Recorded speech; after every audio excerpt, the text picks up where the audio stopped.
Salam sejahtera saudara yang dikasihi Tuhan. Senang dapat berjumpa dalam program Sapaan Gembala pada hari ini.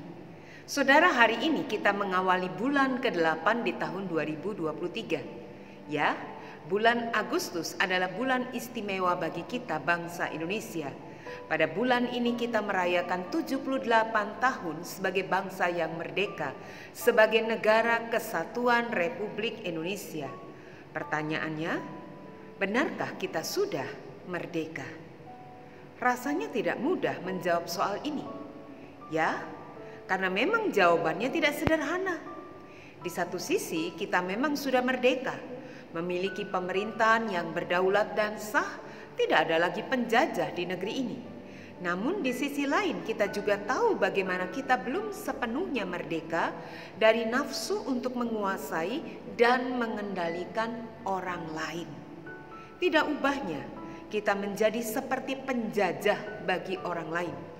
Kebanggaan kita adalah ketika orang lain takluk pada kita, mengikuti semua keinginan kita. Ya, orang lain itu bisa bawahan kita, atau bahkan termasuk anak kita, atau orang tua kita, bahkan suami atau istri kita. Kita ingin mengendalikan mereka. Tidaklah salah jika kita harus menaklukkan roh yang berusaha menindas orang lain yang pada saat yang sama sedang membelenggu kita. Dan bacaan leksionari hari ini menurut surat Efesus 6 ayat 10 dan hingga 18 menunjukkan bahwa kita harus terus berjuang di dalam apa yang disebut oleh Rasul Paulus sebagai peperangan rohani menghadapi tipu muslihat iblis. Ingat bahwa iblis tidak akan datang pada kita melalui sosok yang menyeramkan seperti yang digambarkan oleh kisah fiksi di novel atau film.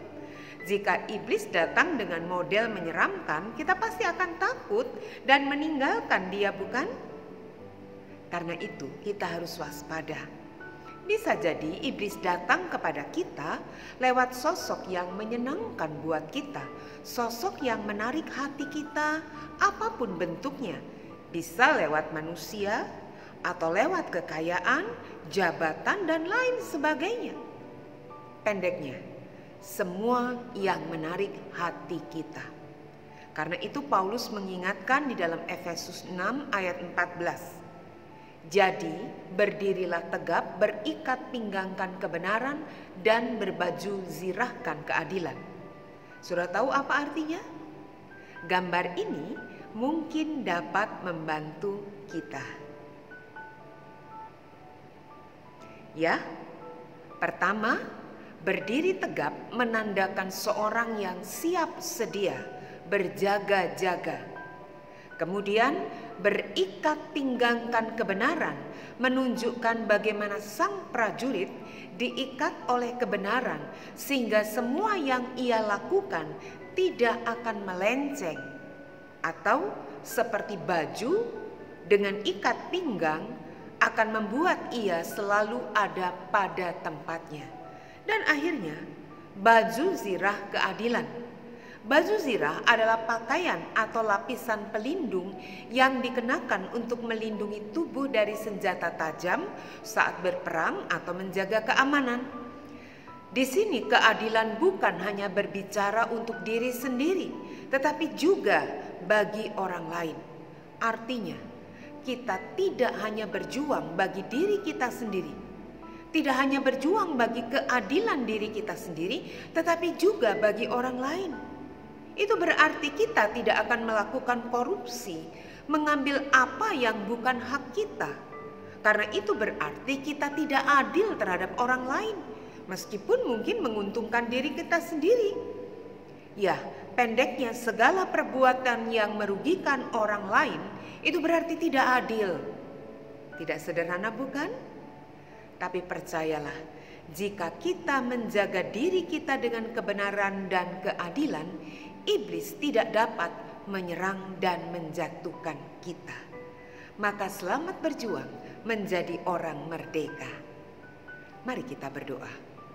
Ya Tuhan, kami mau sungguh-sungguh menghayati apa artinya menjadi orang yang merdeka. Pertama-tama, kami tidak akan membiarkan diri kami diperbudak oleh nafsu kami, yang bahkan membuat kami merasa sah atau benar untuk menindas orang lain, merugikan orang lain demi keuntungan diri kami sendiri. Tuhan ampuni jika kami bersikap demikian selama ini. Kami justru harus memperjuangkan kebenaran sekaligus keadilan bagi diri kami juga bagi orang lain. Kami tidak hanya memikirkan kebaikan bagi diri kami, tapi juga sesama kami. Kami mau Tuhan bimbinglah kami.